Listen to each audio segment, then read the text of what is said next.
Chapter number 4 जो हमने पढ़ भी लिया है। आज हम इसकी थोड़ा-सा इसको मैं आपको रिवीजन करवाऊँगा, जो हमारा चैप्टर है carbon and its compound, carbon और उसके यौगिक, ठीक है? तो हम पढ़ भी चुके हैं कि कार्बन सबसे महत्वपूर्ण तत्वों से एक है, तो इसमें हम पढ़ेंगे क्या-क्या? इंट्रोडक्शन टू ऑर्गेनिक केमिस्ट्री और कार्बन। उसके बाद कार्बन की इंट्रोडक्शन होगी और हाइड्रोकार्बन क्या होते हैं और उनकी क्लासिफिकेशन क्या होती है, उसके बारे में हम इसमें डिस्कस करेंगे, ठीक है? तो जैसे हम ऑर्गेनिक कंपाउंड की मैं बात करूं तो ऑर्गेनिक कंपाउंड क्या होते हैं? कार्बनिक यौगिक। कार्बनिक यौगिक वे यौगिक होते हैं जो मुख्य रूप से कार्बन के बने होते हैं, नाम से ही अंडरस्टूड है। तो कार्बन की मैं अगर आपको बताऊं तो कार्बन जो है वो हमारी आवर्त सारणी में कार्बन का परमाणु जो संख्या है वो 6 है और इसका भार कितना है? 12 है, ठीक है? तो कार्बन एक वर्सेटाइल नेचर है, ये बहुमुखी है, ऑर्गेनिक कंपाउंड है और केमिस्ट्री की जो मेन सब ब्रांच जो हम जितनी भी चीज़ें देखें उसमें जो वो कार्बन जो है वो सबसे महत्वपूर्ण है, ठीक है? हर चीज़ में जो है वो कार्बन लगभग पाया जाता है, जैसे पेंसिल यहाँ पे है, लकड़ी है, क्लोथ्स है, पेट्रोल, मीथेन एक्सेट्रा, हर चीज़ में जो है वो कार्बन अवेलेबल है, ठीक है? कार्बन का हम परमाणु संख्या मैंने आपको बता दी, तो इसका हम जो है वो इलेक्ट्रॉनिक कॉन्फ़िगरेशन जो हमने पिछले साल पढ़ी है, उसको भी ईज़िली जो है वो कर सकते हैं, ठीक है? अब कार्बन की सबसे पहले जैसे मैंने आपको बताया कि इसकी जो एटॉमिक संख्या, जो परमाणु संख्या है, एटॉमिक नंबर है, वो कितना है? 6 है, ठीक है?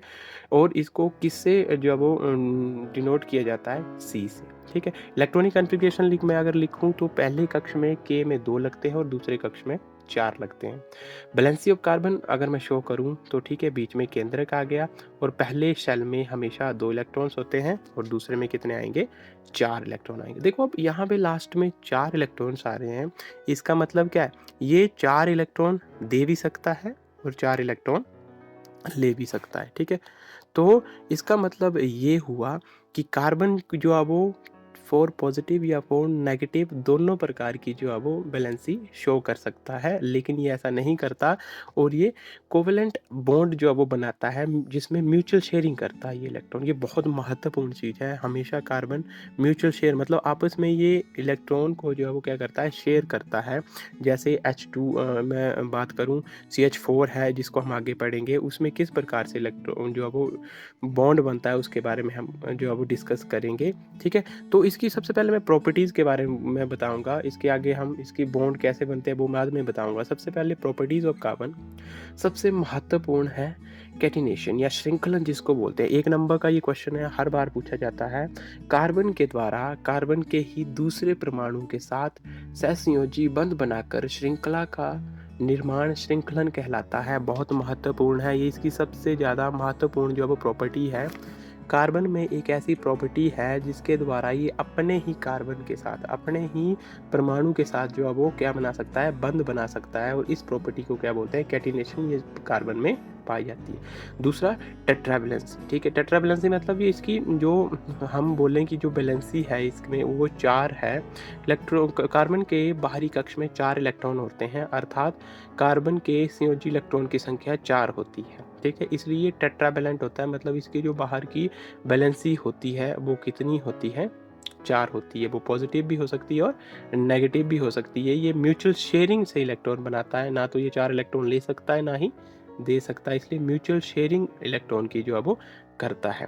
उसके बाद मल्टीपल बॉन्ड, ये सिंगल बॉन्ड भी बनाता है। अगर बॉन्डिंग देखें, कार्बन कार्बन कार्बन या किसी अन्य तत्व के साथ सिंगल बॉन्ड भी बनाता है, डबल बंध भी बनाता है और ट्रिपल बंध भी बनाता है, ठीक है? तो सबसे महत्वपूर्ण यहाँ पे कार्बन का वर्सेटाइल नेचर या बहुमुखी जो वो क्यों कहा जाता है इसको, तो पहला श्रृंखलन की कैपेसिटी और इसकी जो बाहरी कक्ष में इसके जो 4 इलेक्ट्रॉन है और इसकी वैलेंसी कितनी है? टेट्रा वैलेंसी है, ठीक है? ये बहुत महत्वपूर्ण है, ये चीज़ आपने याद रखना है कि ये जैसे मैंने यहाँ पे एग्जांपल भी लिया हुआ, देखो कार्बन और हाइड्रोजन, हाइड्रोजन CH4 मीथेन का फॉर्मूला है। कार्बन के पास 4 बाहरी कक्ष में इलेक्ट्रॉन है और हाइड्रोजन 4 यहाँ पे आ रहे हैं, उनके पास एक जो वो इलेक्ट्रॉन है उनके कक्ष में, वो अब ना तो ये एक इलेक्ट्रॉन लेगा ना देगा, इसमें दोनों जो है वो इसको शेयर करते हैं, ठीक है? उसके बाद हाइड्रोकार्बन्स, नाम से ही पता चलता है हाइड्रोकार्बन क्या होते हैं? रासायनिक यौगिक जो केवल कार्बन तथा हाइड्रोजन के द्वारा बने होते हैं, उनको क्या कहा जाता है? हाइड्रोकार्बन। ऐसे कंपाउंड जो कार्बन और हाइड्रोजन से मिलके बनते हैं उनको क्या कहा जाता है? हाइड्रोकार्बन। कार्बन। यहाँ पे मैं इनको 2 प्रकार के होते हैं, संतृप्त हाइड्रोकार्बन और असंतृप्त हाइड्रोकार्बन। यहाँ पे थोड़ा-सा डिस्कस हम करेंगे। संतृप्त में क्या होता है, जो है वो इसमें सिंगल बॉन्ड होगा और असंतृप्त में डबल बॉन्ड होता है। क्लासेस मैं आपको इसमें बताऊँ, एल्केन्स या एल्कीन्स, एल्काइन्स और एरीन्स होती है। ये हालाँकि थोड़ा डिफ़िकल्ट है ऐसे समझना, इसको मैं आपको जो है वो नोट्स आपको प्रोवाइड करूँगा। उसके बाद इस यहाँ पे थोड़ा-सा हाइड्रोकार्बन फैमिलीज़ के बारे में मैंने बताया है। हाइड्रोकार्बन को हम जो है वो एल्केन, साइक्लोएल्केन, जो वो होमोलोगस फैमिलीज़ है उनको एल्कीन, ठीक है? 3 मेन हम इसको रखते हैं, ठीक है? जैसे एल्केन्स, एल्कीन्स और एल्काइन्स। इसको मैं आपको बाद में डिटेल में इसके आपको नोट्स बताऊँगा। लेकिन इसमें हम सिर्फ़ यही समझेंगे कि कार्बन जो है वो एक ऐसा तत्व है जिसमें जो है वो 2 प्रॉपर्टीज़ बहुत महत्वपूर्ण होती है, एक कैटिनेशन और एक हमारी दूसरी टेट्रा वैलेंसी, मतलब श्रृंखलन की इसमें कैपेसिटी होती है, ठीक है? और ये सिंगल बंध, डबल बंध और ट्रिपल बंध तीनों प्रकार के बंध जो है वो बना सकता है, ठीक है? और संतृप्त हाइड्रोकार्बन और असंतृप्त हाइड्रोकार्बन क्या होते हैं, इसके बारे में भी हम अब नेक्स्ट वीडियो में डिटेल में पढ़ेंगे।